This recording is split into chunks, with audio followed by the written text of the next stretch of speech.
warahmatullahi wabarakatuh. Bismillahirrahmanirrahim. Alhamdulillahirabbil alamin. Wassalatu wassalamu ala asyrafil mursalin sayyidina Maulana Muhammadin wa ala alihi washabbihi asma'in amma ba'du. Ingkang sangat kula hormati Kiai Haji Atabik Ali dan keluarga, Kiai Haji Jirjis dan keluarga, wonten pernah Mbah kula sedanten, wonten Mbah Nafis, wonten Mbah Ida sedanten kang hormati.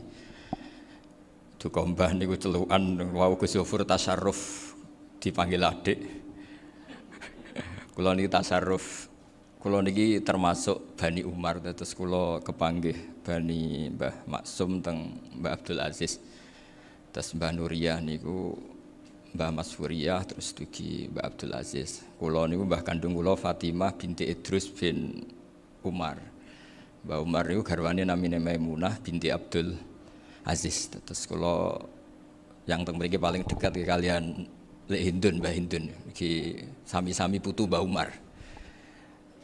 Nggih kalian rileks kula badhe nerusaken cerita Gus Yofur, cerita Mas Maftuh, dan saya tidak akan gojlok karena beliau sudah punya tawaduk, sekarang sudah membaik.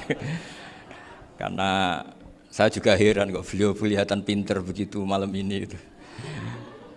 Saya pernah dijazahi bapak, kata bapak gini, "Hak, kon kudu terkenal ngalim, ora usah terkenal wali," kata beliau. Kenapa Pak?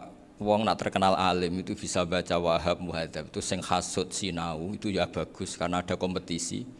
Yang mengidolakan terus belajar halal haram itu juga bagus. Tapi nak terkenal wali tok itu kadang orang sowan nggo gula njuk donga, dadi rodok-rodok masalah. Makanya saya pernah matur sama Lek Hindun, Mbah itu Mbah Idris itu. Saya kalau muji Mbah Hamid Pasuruan mesti al-alim dulu.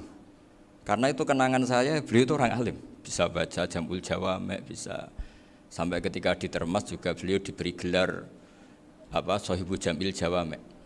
Jadi saya teruskan cerita Gus Yofur. Dulu yang di Termas termasuk mbah saya, terus Mbah Ali, Gus Habib, sama Gus Muhammad. Terus dulu Mbah Munawir hubungannya dengan Kiai Mahfud Termas, dititipi Gus Muhammad, kemudian diajak ke sini. Karena Mbah Munawir orang Quran, singkat cerita Gus Muhammad ini menjadi alim dan hafal Quran. Terus jadi menantunya orang Betengan, terus punya anak Gus Harir, sekarang Gus Muham. Sehingga ini dzurriyyatan ba'duha min ba'd.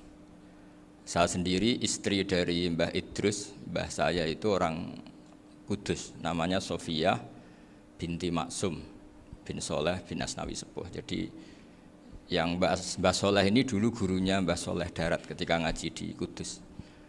Sehingga silsilah ini harus kita jaga supaya kita punya tradisi yang benar. Saya tidak akan bosan-bosan belajar kitabnya Mbah Ali tentang Hujjatul Ahli Sunnah. Memang benar-benar belajar, artinya saya nikmati. Di antara yang saya kagumi yaitu ketika orang lain a priori dengan Ibnu Taimiyah, Bali itu ya kadang uji Ibnu Taimiyah, tapi ya kadang kritik. Yang dikritik tentu pendapat Ibnu Taimiyah yang tidak membolehkan orang ziarah Rasulullah SAW. Tapi yang dipuji adalah Ibnu Taimiyah meyakini bahwa qiraatul Quran itu tanfaul mayyit. Itu dipuji-puji sama Bali. Ibnu Taimiyah dikutip, Ibnul Qayyim dikutip. Saya akan cerita sedikit tentang tradisi hujjah. Dulu ulama itu kelihatannya sederhana, tapi kalau berargumentasi itu hebat. Tadi Gus Yofur menyebut kitab Mbah Hasyim itu mengharamkan kentong.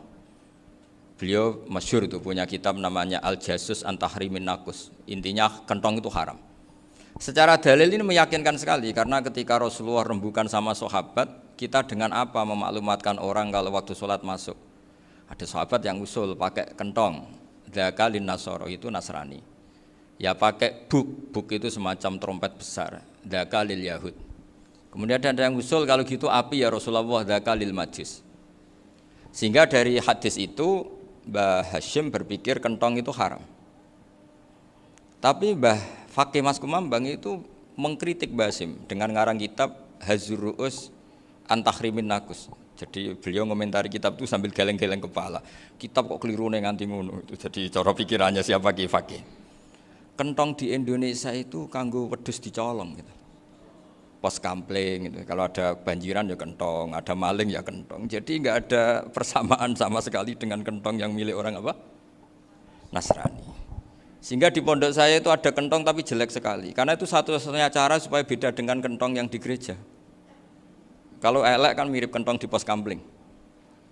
Itu ya agak-agak ilmiah sedikit. Dulu ceritanya Gus Zofur itu saya teruskan. Itu singkat cerita, itu kalau yang di kejadian di Termas itu Mbah Dimyati sudah nyuruh semua kentong disembunyikan karena mau ada Mbah Hashim. Cerita itu mukarror di Kiai Fakih sama di Kiai Dimyati Termas. Setelah kentong dikumpulkan semua, Mbah Hashim datang, seneng, ngiranya Syekh Dimyati ini sependapat dengan beliau, yaitu sama-sama enggak ada kentong.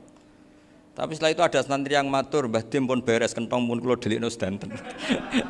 Itu di depan Mbah Hashim. Jadi GR-nya Mbah Hashim bahwa Mbah Dim itu sependapat akhirnya hilang. Ternyata ini akal-akalan toh gitu.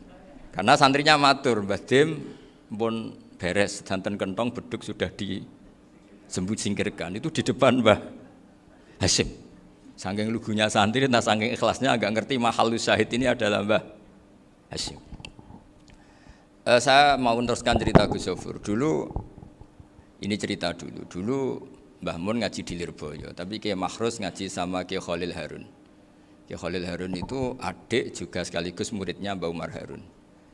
Mbah Umar Harun itu generasi kedua setelah Mbah Ghazali. Beliau menantunya Mbah Ghazali, tapi ya sudah ponaan. Sehingga tradisi ini penting karena saya berkali-kali bilang di mana-mana.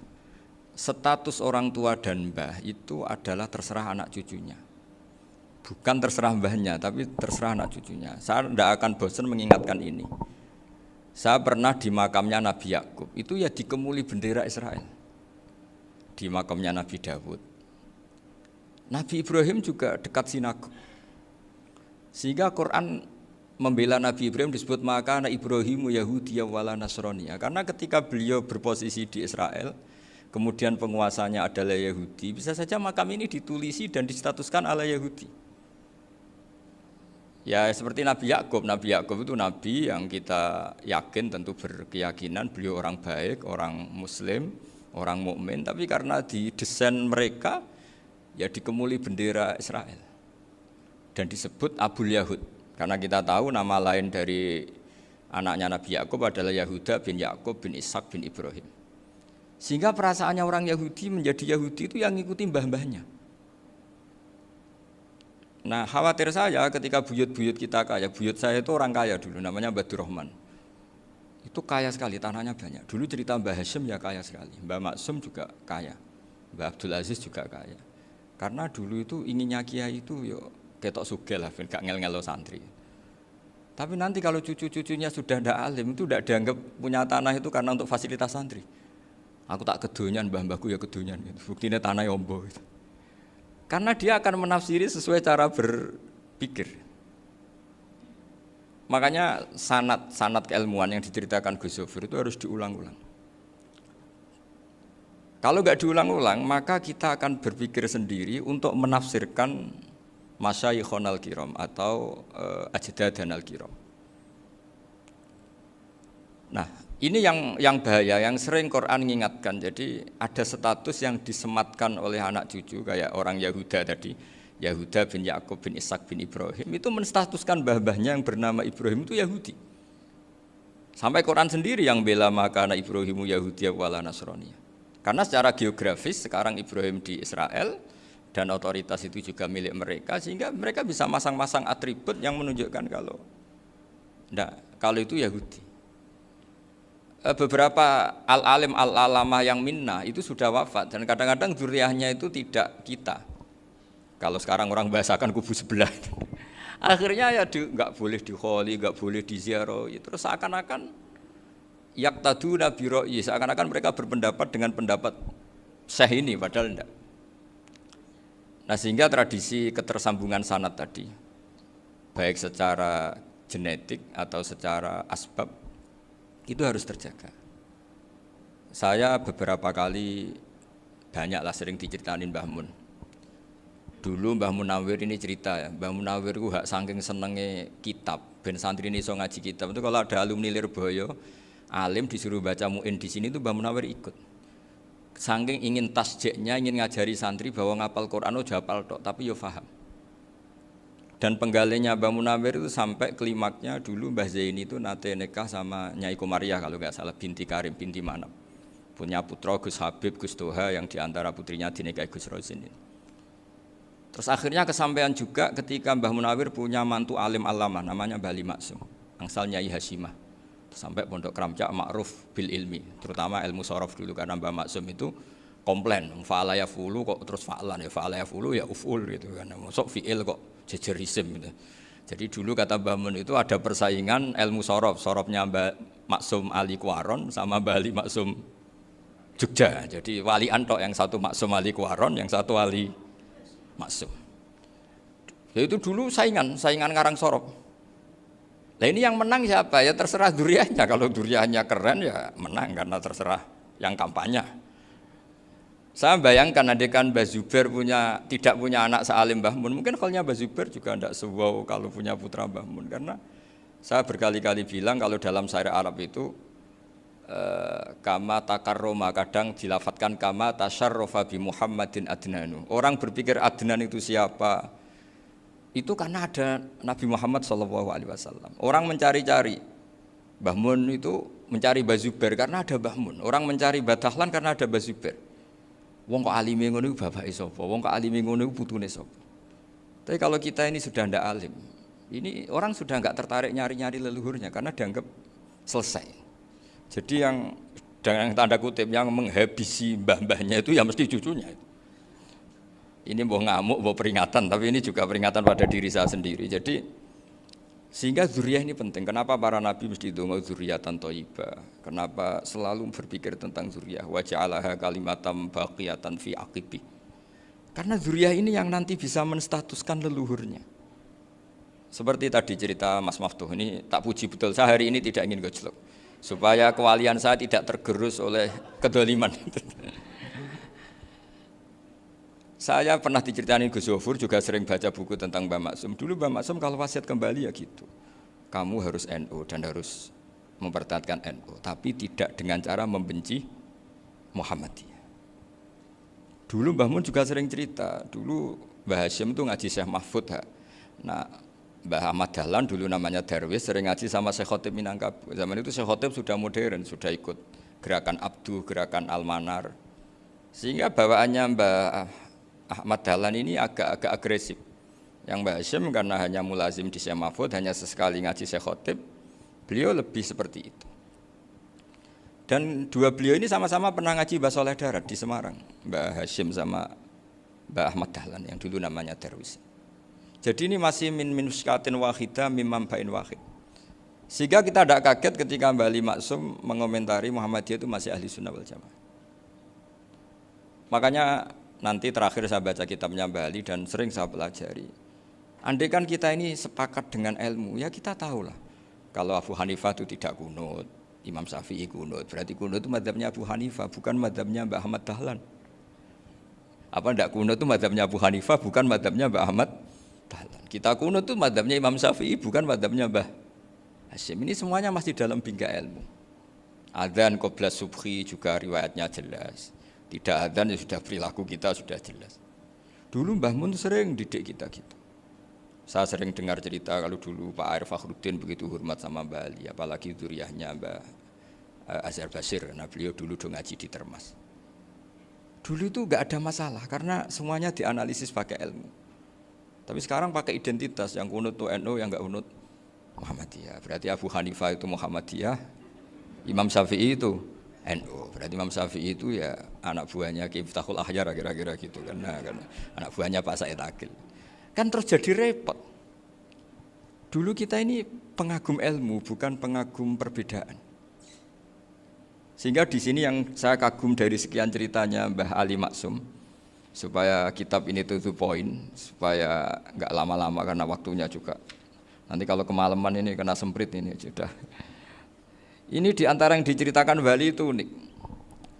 Imam Syafi'i itu sering tawassul, sering wasilah sama siapa itu? Abu Hanifah. Ini sudah tak petakan, saya baca yang sensitif lah, yang ini ya. Ziyar al-babus samin, terus sebentar ini yang bab tawassul.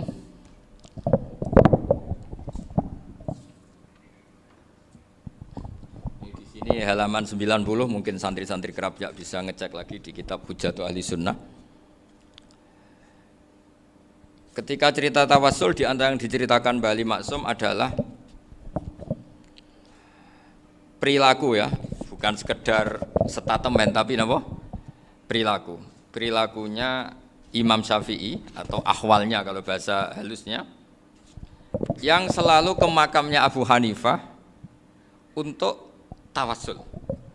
Padahal Imam Syafi'i itu orang yang secara ilmu sering kritik Abu Hanifah. Jadi ini saya baca ini di halaman 100, jadi tawassul mulai halaman 9 berapa ini? Sampai halaman ini yang Qala sami'tu Syafi'iyya yaqul inni la atabarraku bi Abi Hanifah wa aji'u ila qabri fi kulli yaumin zairan. Fa idza uridat li hajatun shallaitu rak'atain, halaman 100, waji'tu wa sa'altu wa ta'ala al-hajat indahu fama tab'udu anni hatta tuqda. Kanal Imam Syafi'i ayyama huwa bi Baghdad yatawassalu bil Imam Abi Hanifah yaji'u ila dorihi fayusallimu alaihi wa yatawassalu ila Allah bihi fi qada'i hajati. Terus wa yatawassalu Imam Ahmad bi Imamin Syafi'i. Jadi di antara yang diceritakan Mbah Ali Maksum itu betapa Imam Syafi'i yang terkenal sering mengkritik Abu Hanifah dalam tatanan fikih karena beliau tidak percaya ada istihsan. Abu Hanifah berpendapat adanya istihsan, dan kita tahu lah ikhtilafu Syafi'i wa Abu Hanifah itu besar sekali. Tapi beliau itu tahu Abu Hanifah itu orang yang sangat soleh. Abu Hanifah itu kalau ketemu sama orang yang utang beliau itu yang lari bukan yang utang Abu Hanifah, karena takut orangnya itu izin.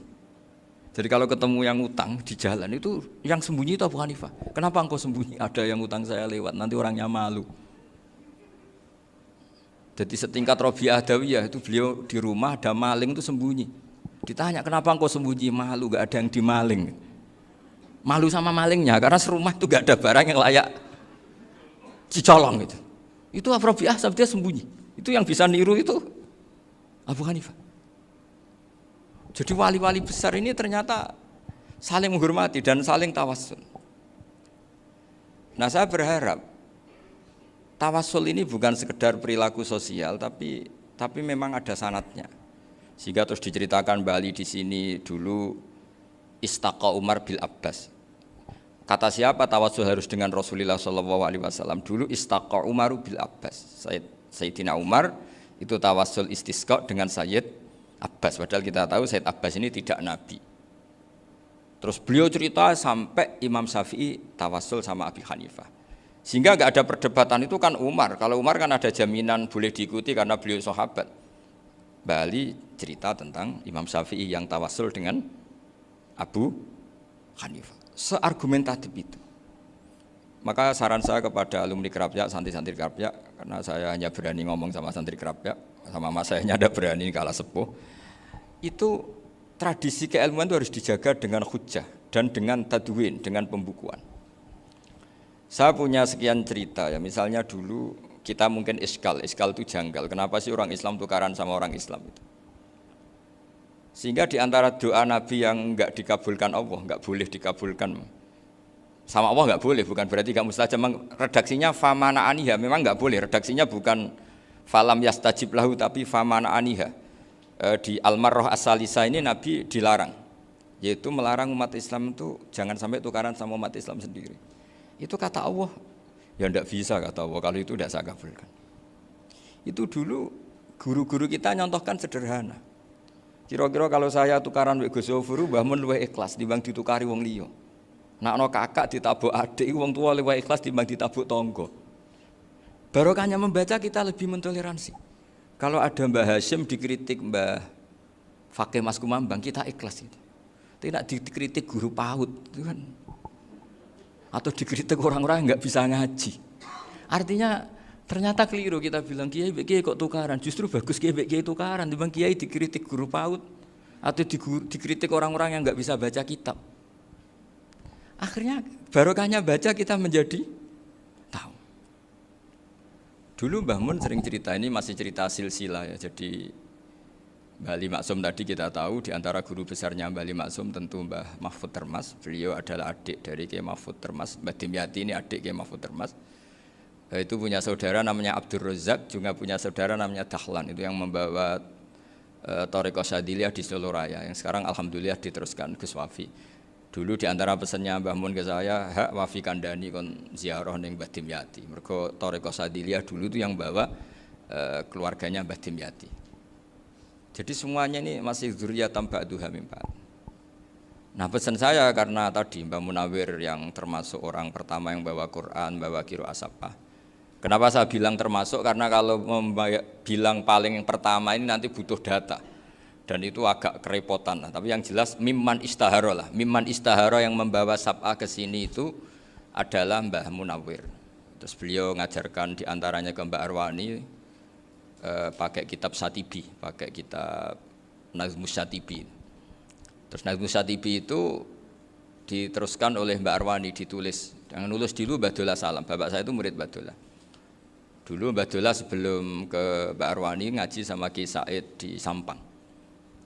Bapak saya sebelum ngaji di Badola sudah hafal Quran lewat buyut saya sendiri namanya Ki Zubaidi. Yang Ki Zubaidi akhirnya jadi menantunya Mbak Ahmad Syuaib. Jadi buyut saya kandung ini namanya Sofiyah, itu angsal keluarga Lasem yang adiknya. Sofiyah ini punya adik Badi'ah yang jadi ibunya Ki Sahal. Terus Ki Sahal punya Mbak Yu namanya Muzayanah, punya di garwa Ki Mansur punya anak Gus Qayyum. Jadi dulu ibu saya, ibunya Gus Sofur, ibunya Pak Maftu itu semuanya di Lasem. Karena saya dari keluarga Gen ya Lasem, dari keluarga sanad guru ya Lasem. Tapi Lasem Bahdawi itu dulu ngajinya di Mbah Umar Harun di Sarang. Mbah Umar Harun ini menangi Sayyid Ahmad Zaini Dahlan. Sayyid Zaini Ahmad Zaini Dahlan ini punya cucu keempat yang hidup di Sedan, terus makamnya di Lasem, namanya Habib Haidar, itu yang nulis biografinya Mbah Maksum. Mbah Maksum bukan Bali, biografinya Mbah Maksum. Itu ditulis oleh Habib Haidar, namanya Haidar bin Hasan bin Sodaqoh bin Ahmad Zaini Dahlan.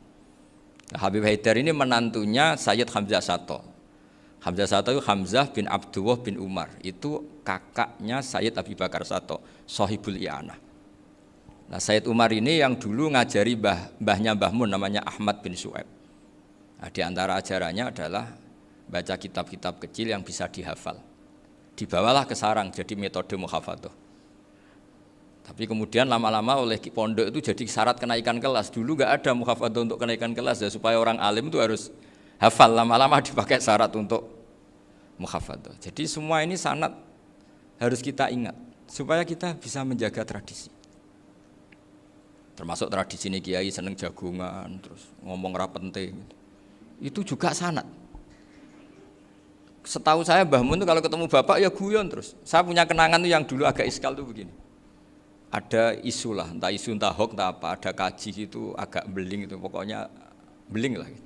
Seneng siapa itu, rondo lah apa itu. Pokoknya beling gitu. Ketika Mbah Mun dilaporin tamu kalau kaji itu beling sama rondo itu, Mbah Mun tanyanya lucu. Lu ayu no cung, wayu banget Mbah, wayu. Itu bapak juga bakas ayu nih. Dulu saya sekali ini kiai kok bakas wong ayu, bakas bodine barang lah kira-kira gitu. Tapi setelah saya tambah alim, tambah ngerti itu, kata bapak gini, ya apik bakas ayu hak timbang iyakno malah qadzaf. Ternyata seni. Sekali Mbah Mun atau bapak bilang, "Waji kok zina kaji," maka larinya ke qadzaf. Maka menghindari bahasa menuduh, ngomong yang enggak penting. Lho ayu no. Jadi kiai dulu tuh orang sok suci tapi menghindari hal-hal yang jadi punya seni untuk ngelola kehidupan. Orang bermalam-malam jagungan sama teman asik itu kan perlawanan terhadap nafsu kita, syahwat kita untuk mungkin nikmati dugem di bar atau di tempat-tempat maksiat. Itu setan di Indonesia tuh kakuati sama Ki Jawa. Orang supaya enggak tertarik maksiat itu Ki Jawa cukup ketemu kancane masak terong guyon, gejlok-gejlokan zaman mondok, sewengi lulus saka maksiat. Bar wis tutup. Perlawanannya sederhana, enggak pakai tahajud, enggak pakai wiridan, karena Ki Jawa juga koyoke rapati potongan ahli ibadah gitu. Jagungan gitu. Jadi setahu saya itu pernah lihat Bali itu sekali ketika beliau ngisi ceramah di Mbah Hamid Bedowi. Saya masih kecil diajak bapak. Dulu kalau bapak ngelihat Bali sama Mbah Hamid itu mesti nangis. Karena dua orang alim bertemu. yang akhirnya ya besanan itu. Mbah Hamid punya anak Gus Nasih, di sini ada Mbah Nafisa, terus jadi Mbak Salih Hindun itu. Jadi dulu tuh ya guyon terus ketika ketemu. Itu yang sering bodoni Mbah Hamid itu ya Ki Bisri. Ki Bisri itu kalau datang ke Ki Hamid Pasuruan, nak wali tenan aku teko ditatakno mangan. Jadi ukurannya ya. Ternyata sampai sana dikei mangan tenan. Masih belum mengakui, kan nak wali tenan aku iki kiai urung ndek mobil, dongakno aku ndek mobil. Sudah kalah satu seri itu masih gak terima. Lalu itu Mbah Hamid akhirnya berdoa, ayo monggo, mugi-mugi Ki Bisri gak ada mobil. Itu setelah didoain masih tanya, mereknya apa merek? Jadi itu Mbah Hamid jawab, ya paling Holden itu. Nah, paling Holden. Itu nyari mobil itu ya adalah dapatnya Holden. Suatu saat Mbah Bisri diundang Mbah Hamid gak dikasih bisyarah. Karena utangnya sudah banyak Mbah Hamid. Mbah Bisri ini utang tadi, utang doa tadi. Itu ya gak dikasih bisyarah. Ya gak mau kesang apa-apa kelambimu kayak aku. Didol sama mukhibbinya Mbah Hamid. Itu harganya melebihi jatah bisyarah. Ketemu Mbah Hamid. Kang, susu Kang, mergo. Jadi dulu itu rileks, makanya ini yang diceritakan ke Zofur. Sebetulnya kalau kiai-kiai itu bersanad itu ya rileks, hidupnya itu rileks. Karena rileks ini perlawanan terhadap kemungkaran. Saya dulu musyawarah sering sama Gus Zofur usul fikih. Itu jelas di antara yang ditulis Lubil Usul itu.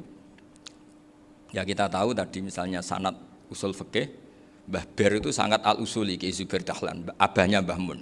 Punya murid di antaranya Kiai Sahal. Kiai Sahal punya karangan Thariqatul Husul fi Syarhi Lubil Usul. Itu Thariqatul Husul itu beliau ngendikan dalam mukaddimah bahwa saya bisa mensarah ini berdasar ngaji maknani sama Mbah Zubair. Terus beliau mengutip sarah itu dari kitab Nailul Ma'mul. Beliau ngendikan binus khotin khotiyah ghairi matbu'ah. Dan itu ditemukan di Kiai Mansur di Lasem. Karena Kiai Mansur iparnya Mbah Sahal. Mansur bin Khalil itu diantara katibnya Syekh Mahfud. Jadi semuanya ini sambung. Mbah Ber saking ahli usul fikihnya, kalau ngajar usul fikih itu kalau guyon takriran saya ini lebih memahamkan ketimbang sarah. Ya sudah terus Mbah Zubair Kiai Fakih terus Syekh Mahfud.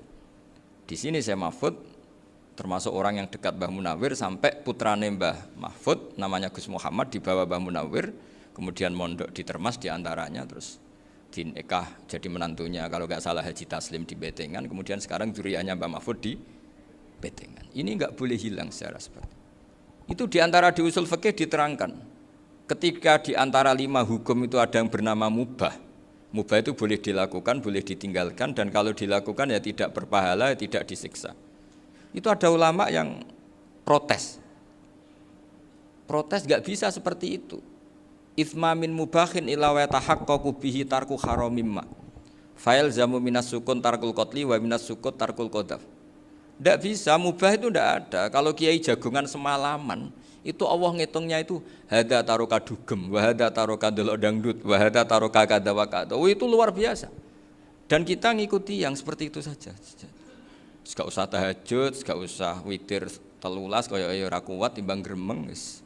Sewengi jagongan, setan ngenteni kita tergoda maksiat, ternyata maksiatnya sampai tutup, kiainya masih apa? Jagongan. Jadi jagongan saja ada ilmunya bahwa itu perlawanan terhadap tarkul ma'asi. Sehingga bagaimana Anda katakan mubah ini mubah, toh gunanya adalah tarkul haram. Meskipun efek mubah juga bisa tarkul wajib, wae bojo blonjo turu. Karena wae ngrumati ibuke turu. Itu halal wajib. Jadi mubah itu resikonya ya bisa tarkul wajib, bisa tarkul haram. Sehingga kalau sanad ini terjaga secara baik, secara kultur, saya sering juga saguan sama Gus Zofur itu mesti tak niati gitu. Jagungan wong alim kuwi ibadah dan menikmati ibadah adalah dakbul auliya wa dakbul ulama. Kata Imam Ghazali, pada akhirnya waqud buhadatin al istilzat bil mubahat. Kata Imam Ghazali, pada akhirnya qutbu hadaddin, madaru hadaddin, pokok dari agama ini adalah melawan kemaksiatan dengan kita menikmati al-istidzat bil mubah. Kita menikmati sesuatu yang dibolehkan Allah Subhanahu wa taala. Dan seperti ini itu bisa qasmu dhuhri syaitan, bisa menghancurkan punggungnya setan. Karena kalau melawan setan dengan ibadah ini kadang kita capek selain isra potongan. Tapi nak kangkang neng komplek H gitu jagungan mbek kancane, ngenang melarate, mbok ngenang ora sekolah, ra munggah kenangan. Sing ra munggah diarani istiqomah. Gitu kan diarani tulus zaman, kok sing munggah dianggap kesusu. Saya ini punya pondok Quran, kalau ada yang hafal 3 tahun mesti digojlok kancane. Gak apik kesusu itu. Kesusu itu mesti tidak barokah karena tergesa-gesa apa? Hatam. Sehingga yang enggak hatam-hatam itu kayak partai mayoritas. Ini yang partai tulis zaman katanya. Ahli sobri katanya. Akhirnya di pondok gara-gara itu mau guyon, tapi enggak ada stigmasi yang enggak naik. Di pondok sarang itu saya punya temen itu banyak yang sak kelas dengan saya, sak kelas sama Gus Kamil, akhirnya sak kelas dengan Gus Sofur. Padahal saya ini kakak kelas. Saya temannya, Gus Kamil temannya Gus Sofur. Ini anak ini nggak pernah naik, itu nggak dinyek, nggak dicibir di pondok. Karena guyonan tadi, guyonan bahwa ini bagian dari bentuk apa? Istiqomah. Nanti yang goblok juga tenang. Karena kiainya cerita, kadang santri goblok ya barokah. Di sini pondok akeh santri ora tau sinau ning omah dadi kiai gede. Selalu kiainya tuh cerita seperti itu. Akhirnya sing goblok ya bangga dengan kegoblokannya. Iya, jadi kiai itu orang yang meskipun guyon ini barokahnya masya Allah. Dan setahu saya kiai-kiai alim itu ya senengannya guyon karena tadi guyon itu luar biasa. Bapak saya itu kalau pesan sama saya itu enak ngaji wis guyon nice. Wong ning omah mikir utang, mikir wedi bojo macam-macam kok ngaji kok jak nangis pisan, nangis ping pindho gitu. Sudah jak guyon ae. Paling gak lali. Gitu.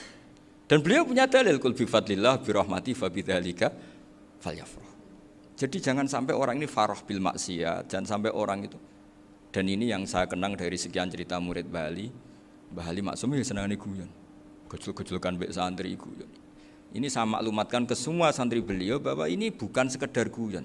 Tapi al-istildad bil mubahat. Ini adalah perlawanan terhadap setan karena banyak orang bisa senang tuh kalau nunggu maksiat. Ini bisa senang dengan sesuatu yang tidak maksiat. Itu kayak apa hebatnya? Makanya Nabi itu kalau ketemu sahabat ya sering ngendikan yang ringan-ringan. Ya Umar ma'afalan duher jong mana piye ije. Kalau ketemu anak kecil ya. Nanti ketemu yang tua-tua yang sudah enggak bisa mikir ya tetap riang. Sehingga ada cerita dalam sebuah tafsir, ya saya ulang lagi ada cerita di sebuah tafsir, kenapa Nabi Musa ditanya Allah, wa matil kabiyaminika ya Musa. Ma'ana wa ta'ala a'lam, tentu Allah sangat tahu yang dibawa Musa itu apa.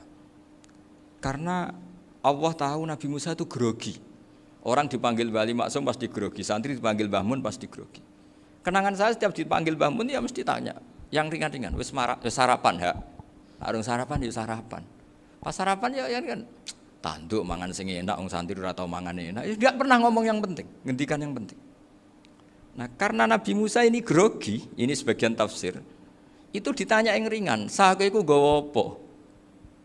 Karena pertanyaannya ringan, Nabi Musa juga ringan. Ya Nabi Musa itu sampai lali iku pangeran sing ya'lamu sirra wa akhfa. Diterangno. Niki tongkat Gusti. Gunane kathah Gusti tongkat iki. Qala ya aso ya atawakkau 'alaiha wa ahusyu biha 'ala ghanami wal ya fiha ma'arifu ukhra. Oh, tongkat Gusti niki penting Gusti. Nggih nak. Nggih macam-macam lah Gusti. Atawakkau 'alaiha wa ahusyu biha 'ala ghanami kangge menghalokan. Masih terangno terakhir dan yang lain-lain Gusti. Wal ya fiha ma'arifu ukhra. Sehingga akhirnya rileks. Karena Nabi Musa terus ngerti. Ternyata ketemu pangeran itu enggak seserem yang saya bayangkan gitu. Pertanyaannya ringan. Itu ada ilmunya. Tapi cerita ini yang versi tafsir ini tidak yang seperti di Manaqibul Ghazali. Di beberapa kitab tentang Manaqibul Ghazali diceritakan di alam roh Nabi Muhammad SAW itu yubahi bi ummati, saking yubahinya sampai ngendikan ulama ummati ke anbiya'i Bani Israel. Ulama umatku itu pinternya atau statusnya itu mirip-mirip lah. Kaf itu ya mirip-mirip lah, mirip-mirip kayak ulamanya nabinya Bani Israel. Akhirnya Nabi Musa itu tersinggung sekali. Bagaimana mungkin ulama disamakan dengan apa? Nabi. Sehebat-hebatnya ulama itu kan tidak akan yabluhu darajatan nubuwah atau yartaqi ila darajatin nubuwah. Itu akhirnya ya kalau kamu nggak percaya panggil. Yang dipanggil Imam Ghazali. Ya Nabi Muhammad juga nggak mau kalah gitu. Kalau manggil ulama RT ya kalah keok gitu. Akhirnya Imam Ghazali datang. Ditanya sama Musa, Mas muka nama kamu siapa? Ana Muhammad bin Muhammad Al-Ghazali At-Tusi Asy-Syafi'i. Itu disebut panjang. Terus Nabi Musa guyu-guyu. Kamu lama kok ngomong yang enggak penting. Ditanya namanya kok penjelasannya sepanjang itu. Dianggap itu satu kesalahan. Masa tanyanya nama kok ditanya jawabnya Muhammad bin Muhammad Al-Ghazali At-Tusi Asy-Syafi'i. Kepanjangan itu. Ketika Nabi Musa agak mencibir, agak gimana itu, terus jadi Imam Ghazali, kalau ini masalah, lebih masalah jenengan. Apa itu? Yang tanya jenengan tuh Allah ya alamu sirra wa akhfa, dan Allah hanya tanya wa ma tilka biyaminika ya Musa. Harusnya jenengan jawab aso ya titik, bukan kepanjangan. Atawakkau 'alaiha wa usybiha itu kepanjangan. Allah tanya yang di bawah kamu itu apa? Yang di tangan kamu. Harusnya jawabnya hanya aso ya. Tapi kenapa penjelasannya sepanjang itu? Sampai terakhir waliya fiha ma'aribu ukhra. Terus pinter tenan kayak gitu. Terus ada Nabi Musa terus bilang, ya pinter tenan aja gitu. Padahal kita tidak pernah GR seperti itu, kan kebetulan Imam Ghazali gitu. Kalau yang lain mungkin ya keok lah kira-kira gitu. Tapi ini cerita dalam khazanah keilmuan. Benar yang dikatakan Gus Zofur. Saya termasuk orang yang pernah mondok Lirboyo Pasanan. Jadi setelah saya disuruh nemani Gus Kamil, tahun berikutnya Gus jenengan disuruh. Pokoknya anakku mbah sak wulan lah kudu tahu mondok Lirboyo. Piye aku tahu ngaji Mbah Karim. Terus yang disuruh mbaturi Gus Kamil itu saya. Jadi saya pernah 1 bulan tuh di Lirboyo. Karena saya ini santri beling ya, kontraknya pokoknya penting ziarah Mbah Karim. Biasanya enggak pernah ngaji ya, pokoknya gerbareng Isa. Ziarah ya sudah. Ngaji subuh ingat saya sama Gus Imam. Itu dari 17 hari ingat saya ngaji 2 kali. Tapi kalau ziarah ke Mbah Karim sudah lupa jumlahnya karena memang kontraknya disuruh ziarah. Sampai seperti itu. Dan saking senengnya bangun sama Mbah Karim saya masih ingat. Ngamplopi salam template itu masih ingat untuk Gus Anwar, untuk Gus Imam, untuk Gus Kafabi, termasuk untuk Gus Maksum. Itu malam-malam saya dijak ngamplopin. Zaman itu saya masih ingat selawewu. Zaman itu kos 1 bulan itu 13.000. Jadi kira-kira kalau 25.000 itu untuk kos 2 bulan. Jadi saya krusnya itu pakai kos. Saya masih ingat Mondok Sarang itu kos 1 bulan 13.000. Berarti kira-kira 500.000 itu di amplopin sendiri sama Bang. Ini untuk Gus War, ini untuk Gus Imam, ini untuk Gus. Padahal Gus Imam ini mondoknya sudah di Mbah Mun. Itu Mbah Mun hormatnya sampai untuk jatah salam template. Lah yang ribet kebalikannya, kita pulang Gus Imam karena melihat Gus Kamil ini putrane Mbah Mun, Gus Kamil disangoni. Saya juga disangoni karena Gus Imam dulu ngaji juga sama Pak D saya. Sama keluarga saya. Itu kata Gus Kamil setelah keluar, mau kamu nih gua abal ya boten, berarti gua aku. Karena ini penting, ini kalau sampai dianggap tukar guling ribet deh. Jadi ditakwil sendirilah, mau kamu nih gua abal ya boten wis, yes berarti halal. Tapi sama Mbah Mun ya ditanya. Ditanyanya bukan apa karena untuk meneruskan tradisi bahwa kalau kiai ketemu itu ya saling memberi hadiah, saling itu sudah faqaddimu baina yadayna najwakum apa? Shadaqah. Sehingga ketika Krapyak ini punya Bali Maksum alim allamah, kemudian melahirkan murid-murid yang juga ibar kayak Mbah Warsun bisa ngarang apa? Kamus Al-Munawwir, Pak Bik juga punya karangan Kamus Al-Mu'asir. Saya itu punya semua. Karena ini adalah buah dari bahwa kita ini tidak kalah sama produk-produk yang di sana. Bahwa produk di kita ini sudah cukup untuk mengantarkan orang menjadi alim allamah. Dulu Mbah Zubair ke Mekah ya sudah alim allamah. Gus Zofur ke Al-Azhar sudah alim. Semua teman-teman kita ke Mekah itu sudah alim semua. Padahal produk mondoknya ya tadi. Mau digojlok kiai ini, terus mangkel be keamanan biasanya itu. Biasanya musuh besar pondok itu keamanan. Jadi ya bukan berarti gojlok ibunya Gus Maftuh enggak, biasanya keamanan itu musuhnya apa? Banyak. Jadi cerita-cerita saya mohon sekali murid-murid Krapyak jangan hanya ngaji fikih. Kalau hanya ngaji fikih itu posisi Abu Hanifah itu seakan-akan nyuwun sewu orang yang sangat tidak ahli hadis. Karena beliau di situ kelihatan kalah sekali dengan Imam Syafi'i. Apalagi di perdebatannya Muhammad bin Hasan Asy-Syaibani dengan Imam Syafi'i itu kelihatan sekali betapa Abu Hanifah itu orang yang nyuwun sewu ditinggalkan dalam ilmu hadis. Sampai beliau hanya dapat gelar min ulama ahli ra'yi, termasuk ulama yang kuat logikanya. Juga harus baca kitab-kitab seperti ini. Ternyata di balik Imam Syafi'i mukhalif pada beliau di bab-bab fikih, perilakunya sangat hormat. Sampai beliau itu kalau tawassul ke kuburannya Abu Hanifah. Dan beliau ngendikan an-nasu fil fiqhi iyalun ala Abi Hanifah. Semua orang yang ahli fikih itu masih anak buahnya Abu Hanifah. Saya berkali-kali cerita, mazhab Syafi'i itu alatut tadhir hanya dua, yaitu alma wa turab. Abu Hanifah nambahi wanar. Alasannya Abu Hanifah, orang mukmin yang dosanya banyak itu dibakar di neraka, dan alasannya Allah litadhirihim, untuk mensucikan mereka. Sehingga pikirannya Abu Hanifah, an-nar itu min alatit tadhir.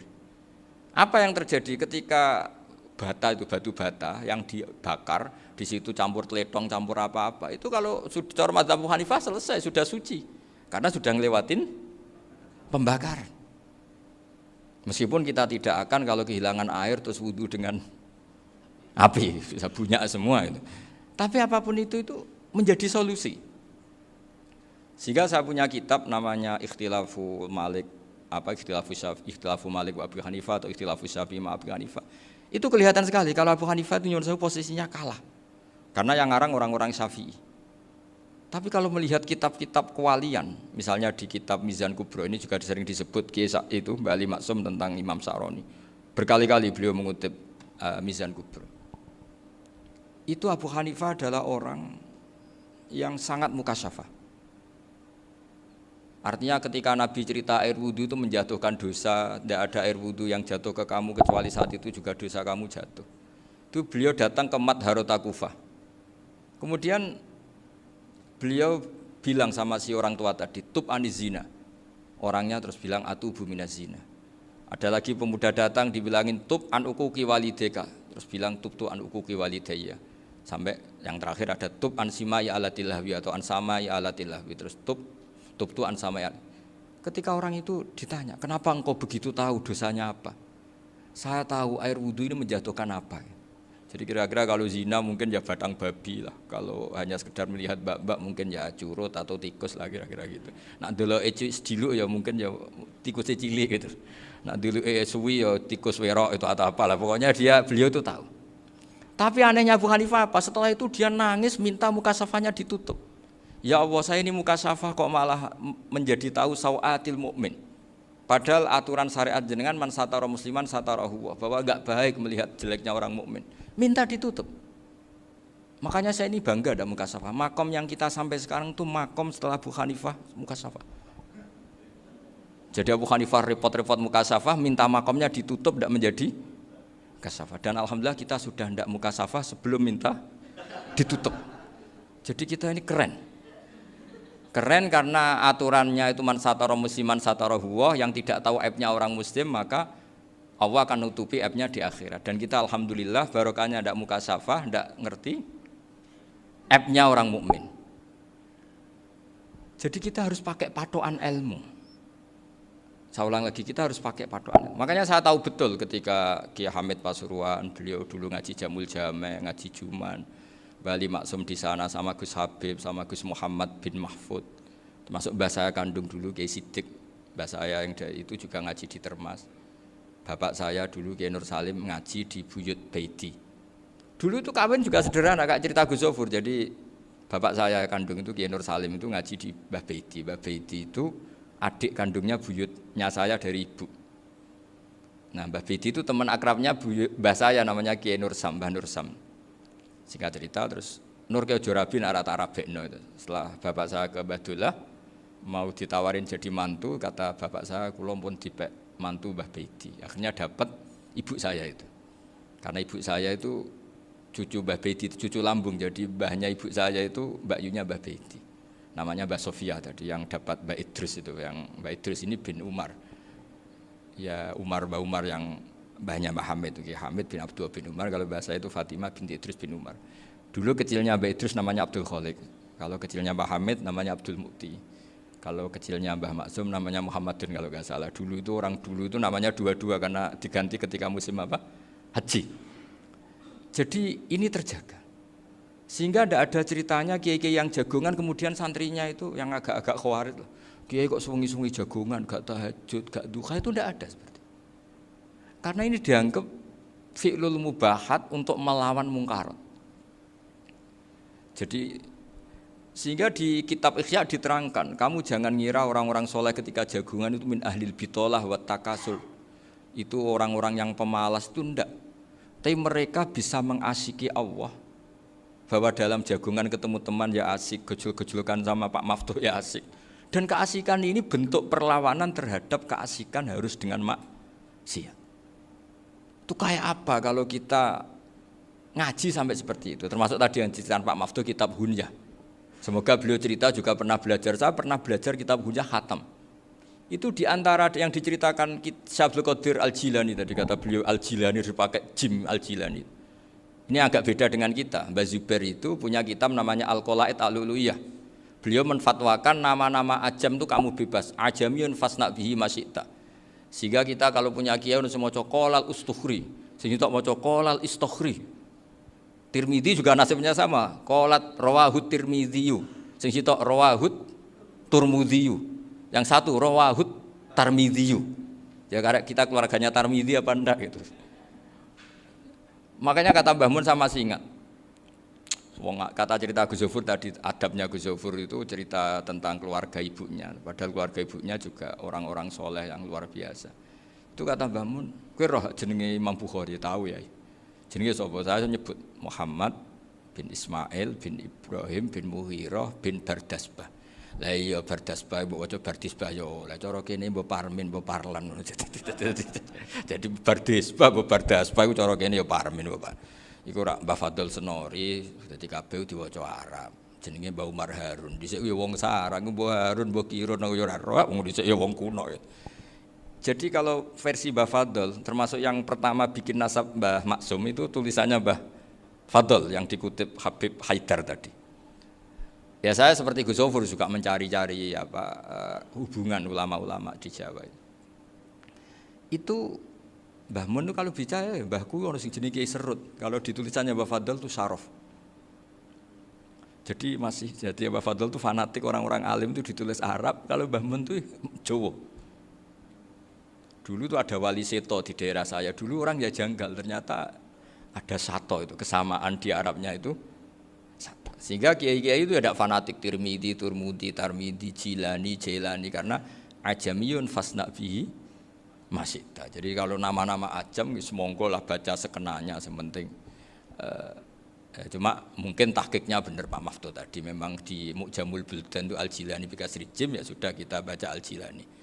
Sebab itu kayak Pondok Pelosok Lirboyo itu menurut saya bagus. Orang itu maknani betul sama gurunya. Kalau Sarang enggak. Kalau Pondok Lirboyo, pondok yang tadi ternyata keluarga Mbah Munawir sini pernah bisanan yaitu Mbah Zaini pernah nikah sama Nyai Komariah ya kalau nggak salah, punya putra Gus Habib ya, Pak Toha dan sebagainya. Itu betapa hubungan pondok Quran sama pondok kitab dulu itu nggak pernah terputus. Bapak saya setelah hafal Quran itu dulu ngaji Mbah Zubair. Jadi bapak saya sering ngutip mu'en apa, padahal bapak saya itu terkenal tuh, beliau cita-citanya itu saya ingin hafal Quran kayak hafal Fatihah. Beliau itu sampai 10-nya sekali. Karena beliau inginnya hafal Quran kayak hafal Fatihah. Termasuk murid terbaiknya Mbah Dullah bapak saya. Itu ya ngaji kitab. Sehingga kata Mbah Mun, jadi Mbah Munawir de mantu Bali Maksum, itu ya sudah dipenggali. Sudah dipenggali dituruti pangeran. Lahirlah seorang Bali Maksum yang membawa. Jadi dulu itu ya Gus Muhammad yang ngaji di Termas, nanti Mbak Arwani sebelum ngaji di sini ngaji di Tebu Ireng. Sehingga Mbak Arwani bisa ngarang kitab. Beliau ngarang kitab tentang Sab'ah. Faidul Barokat namanya. Ya nulisnya ya fasih ya. Saya punya tulisan tangannya Mbak Arwani itu banyak. Saya juga punya tulisan tangannya Mbak Hasyim Asy'ari ketika nyurati buyut saya yang di Damaran itu pakai bahasa Arab. Jadi dulu itu Mbah Ali Maksum juga sama. Surat-suratannya dulu sama tokoh-tokoh Muhammadiyah ya bahasa Arab. Nah ini harus kita dengar dari abna dari bahwa Mbah Maksum kemarin yang diceritakan Gus Zofur di Khol Mbah Maksum, kue kudu belo NU, kudu tetap NU, tapi bukan dengan cara membenci Muhammadiyah. Tadi Pak Maftuh menguatkan sanad itu dari Pak Atabik bahwa Muhammadiyah termasuk ahli sunnah wal jamaah. Karena sama-sama tidak sabus sahabat, sama-sama ikromus sahabat dan sama-sama bermadhab. Nah soal akhirnya ada beberapa yang rapati seneng ngaji ini yang agak ribet. Tapi kamu tidak usah ngeritik Muhammadiyah agak seneng ngaji, kayaknya juga sama kita enggak seneng ngaji juga banyak itu. Jadi kalau ngeritiknya masalah itu kan kita ya agak-agak sama. Ya jadi ternyata di sini terus ini yang terakhir supaya enggak lama-lama. Bali juga punya sisi keras. keras sekali. Jadi dalam hal-hal yang khas, ini di halaman 87. Itu keras sekali. Beliau ngendikan wahal bi jununun hatta usdira amri lil mu'minin alla yazuru rasulahum. Jadi ketika saya tadi sudah bilang bahwa beliau sering muji Ibnu Taimiyah dalam banyak hal, tapi dalam banyak hal juga beliau mengkritik Ibnu Taimiyah ketika menafsirkan la tusaddur rihal illa ila salasati masajid. Kemudian Ibnu Taimiyah tidak mentasrekkan, tidak mensunatkan ziarah kubur Rasulullah sallallahu alaihi wasallam. Beliau mengkritik. Dan cara mengkritik adalah ngendikan ulaikal ladzina yuriduna ayyahulu bainahu sallallahu alaihi wasallam wa baina ummatihi fi nakhiyatin. Itu adalah orang-orang yang ingin membuat batas antara Nabi dan umatnya. Saya termasuk terinspirasi makalah Bali ini adalah bagaimana Anda mengkafirkan orang Islam berdasar qala Rasulullah sallallahu alaihi wasallam. Wan nabiyyu asyaddun nasi syafaqatan li ummati. Wan nabiyyu akhrasun nas, orang yang paling serius supaya umatnya ini selamat. Kemudian Anda dengan hadisnya Nabi mentafrik bainahu wa baina ummati berdasar dawuh Kanjeng Nabi. Itu cek mentalani. Makanya saya itu enggak pernah keras di bab ini. Misalnya nyuruh saya ada santri sarang yang nakal. Itu saya tidak berani komentar karena saya tahu Mbah Mun itu sangat mencintai santrinya meskipun yang nakal. Saya melihat sendiri bukan jari ada santri yang cara pelaturan pondok itu diboyong karena nakal. Itu Mbah Mun ngendikan begini. Ya cung yo ke diboyong itu cara aturan pondok. Nah aturannya pangeran ngger kowe tobat dadi wong apik ya dadi wong saleh. Ya kowe kudu tetep sering rene, kowe tetep santriku donya akhirat. Soal pondok ya ben ana aturan, ben menjen kowe nakal nemen ya diboyong, tapi kowe tetep wong apik. Jadi karena kita tidak mungkin mentafrik bainahu wa baina talamidhi. Kita tidak mungkin mentafrik baina nabi wa baina ummati karena nabi adalah apa? Asyaddun nasi syafaqatan li ummati. Sampai saking sayangnya nabi itu ngendikan syafaati li ahlil kabair min ummati. Lho kaya apa baiknya Nabi? Ora melok nakal, ora melok maksiat, tapi melok nanggung swargane. Iku waktu gali sampean wis kowe utang gak apa-apa, bangkrut gak apa-apa, sing nyaur bapak. Gua sampean ngono top tenan. Anake yo ngawur tenan maksudnya itu, tapi top tenan. Lah Nabi ku umate sing dosa iku umate, Nabi sing nyuwun sewu, cara Jawane sing kangelan nyafaati. Karena Nabi gak boleh dipisahkan dengan umatnya. Makanya kata Bali Maksum, ulaikal ladzina yuriduna ayyahulu bainan nabi wa baina ummati. Itu mereka adalah orang yang ingin memisahkan Nabi dengan umatnya. Masa kita ngafirkan umatnya Nabi berdasar dawuh Nabi? Itu kan sama, saya benci santri Anwar berdasar dawuh Mbah Mun, padahal orang tahu semua begitu sayangnya Mbah Mun terhadap santrinya. Sama juga kamu benci santrinya Bali Maksum berdasar dawuh Bali, padahal beliau sangat mencintai santrinya. Nah kultur-kultur seperti ini tidak boleh hilang. Kita punya sanad, punya guru, punya keluarga yang sama. Jadi mbah-mbah saya itu orang Tuban, dekat sama posisi Ibrahim Asmorokonti tadi yang diceritakan. Jadi di kampung saya, kampungnya bapak saya itu ada makomnya Siti Syariah, itu mbak kandungnya Sunan Bonang. Dan bapak dulu sering ngajarin ziarah saya ke Mbak Asyari. Mbak Asyari itu bin Jumadil Kubro, berarti Mbak Asyari itu saudaranya Mbak Ibrahim Asmorokonti, gurunya Sunan Bonang. Jadi Sunan Bonang ke Tuban tuh karena disuruh ngaji sama Mbak Asyari, Mudin Asyari itu yang di Bejagung. Jadi ini semua sanatnya itu jelas, aturannya jelas. Kan Sunan Bonang bin Ampel bin Ibrahim Asmorokonti bin Jumadil Kubro. Lah yang Mbak Asyari ini adiknya Ibrahim Asmorokonti, makamnya di Bejagung di Tuban. Dulu Sunan Bonang sebelum ngaji kemana-mana ngaji di Bejagung itu di Mbak Asyari itu. Terus kemudian Sunan Bonang hidup di Lasem, di Pasujudan di Lasem. Makanya Lasem banyak orang alim karena ya dulu Sunan Bonang itu di antara aktivitasnya itu di Pasujudan di Lasem itu. Wafatnya kila di Bonang, kemudian mau dibawa orang Madura ke Madura, terus diambil Mbak Asyari, pernah mbahnya karena muammar Mbak Asyari, terus dimakamkan di Bonang. Jadi cara berpikir Mbah Ali ini menginspirasi saya, kita tidak boleh mengkafirkan umatnya Nabi berdasar dawuh Nabi. Karena apa? Itu yang tidak diinginkan Nabi. Nabi itu inginnya yang di luar itu masuk, bukan yang sudah di dalam dikeluarkan. Itu kata beliau, ulaikal ladzina yuriduna ayyahulu bainan nabi wa baina ummati. Orang-orang yang tidak mentasrek ziarah pada Nabi adalah orang-orang yang ingin memisahkan Nabi dengan Dan begitu kias berikutnya orang-orang yang sidik-sidik muni ini kafir, ini sudah enggak benar, inilah yurja khairuhu, itu orang-orang yang memisahkan. Dan lucunya berdasar dawuh Nabi. Makanya semua kalau sampai ngaji Mizan Kubro ini kitab yang sering dikutip Bali Maksum. Ketika Nabi ngintikan laisa minna man ghasyana. Laisa minna man latamal hudud wa syaqqal juyub bada'a bid'awal jahiliyah. Laisa minna min tilkal khoslah. Semua ulama mentafsiri laisa minna fi tilkal khoslah, bahwa dalam hal itu Islam tidak bertanggung jawab. Masa menipu berdasar dibolehkan Islam kan tidak mungkin. Semua perilaku yang salah disebut Nabi laisa minna fi tilkal khoslah, bukan laisa minna fayakunu huwa kafirun. Tidak ada satu ulama yang mengatakan laisa minna berarti orang ini kalau menipu sudah kafir. Ketika dosa ya sak dunya kafir kabeh. Siapa enggak pernah menipu? Sekedar pernah. Siapa enggak sering menipu bahkan? Hobi kadang ya rezekinya dari nipu. Lah itu kalau betul maknanya laisa minna terus kafir, semua orang di dunia kafir. Karena siapa sih yang selain Nabi yang enggak, selain Nabi kan enggak mungkin apa? Maksum. Belum lagi menurut teori usul fikih ada nipu yang wajib.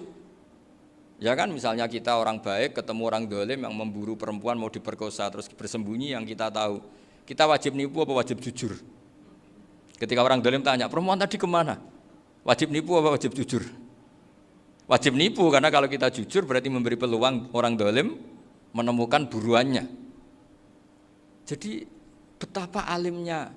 Dan ketika kitab Mizan Sa'roni dipakai Bali, dipakai Mbah Mun, saya pernah ngaji Mbah Mun, terus kita tahu maknanya laisa minna fi tilkal khoslah.